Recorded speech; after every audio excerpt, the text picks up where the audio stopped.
Sometimes walking into a certain place, you suddenly don't want to speak, not because you have nothing to say, but because something already seems to be there. The trees are there, the light is there, some sound you can't name is there. Speaking would only be excess. You stand there, and for some reason you feel yourself grow a little smaller, not insignificant, just ordinary. You're no longer the most important thing in the scene. You're just one of the things in it, there together with the trees, the stone, the evening.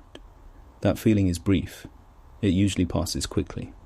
But in the moment it happens, there's a very particular kind of quiet. I've kept wondering, since then, what actually happens in that moment.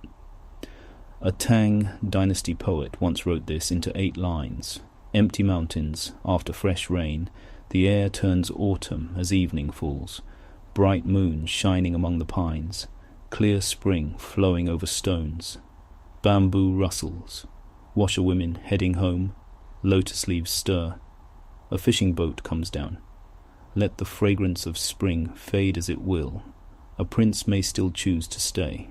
Wang Wei calls it an empty mountain, but there are clearly people in it.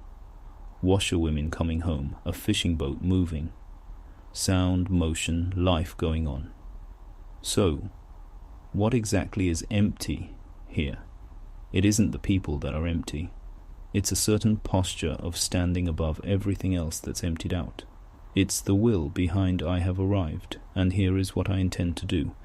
It's the stance that places itself over everything and turns every other being into background.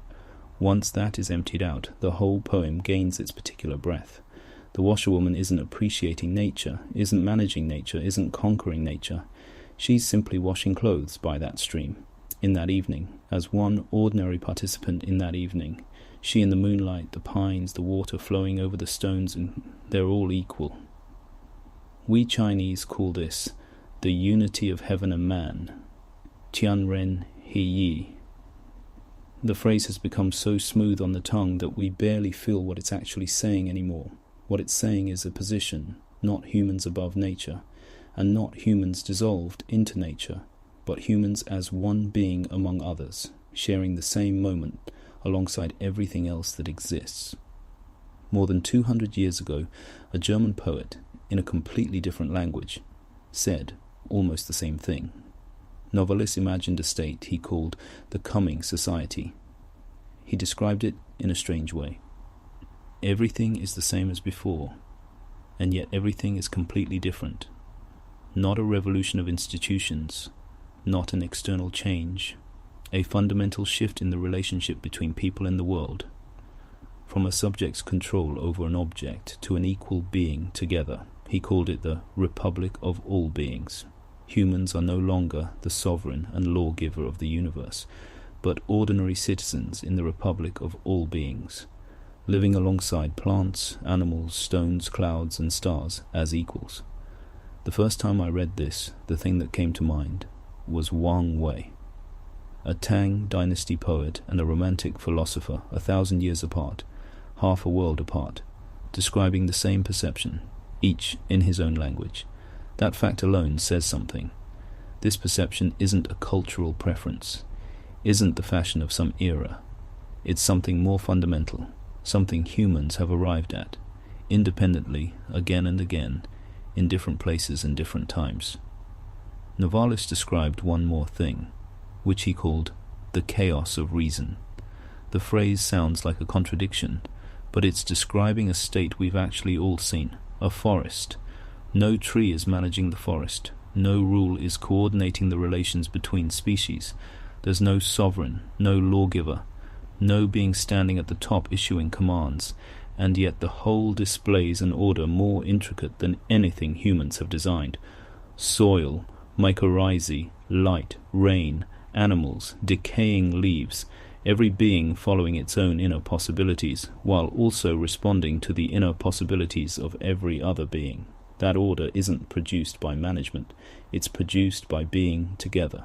Our understanding of order today is almost entirely the logic of management. Order exists because someone is in control, some rule is running, some subject is driving it forward. But the forest isn't like that. The evening in Wang Wei's poem isn't like that. The society Novalis imagined isn't like that either. The deepest order might be exactly the kind that has no sovereign at all. Then I started wondering, what posture do we usually carry with us when we enter a place? Walking into some mountains or a park or any place with trees and water, with things humans didn't build. Are you there to appreciate it, to conquer it, to take a photo to prove you were there, or are you simply there as one ordinary being among others, occupying the same evening as equals with those trees, that stone, that bird you can't name? That last kind of posture is hard to put into words. But when you've been in that state, you know it. For that, you don't need to travel to some far-off mountains. You don't need to believe in any religion. You don't need to have read any book. All it takes is you, at some moment, setting down the posture of standing over everything, forgetting that you're the master. The moonlight still shines on the pines.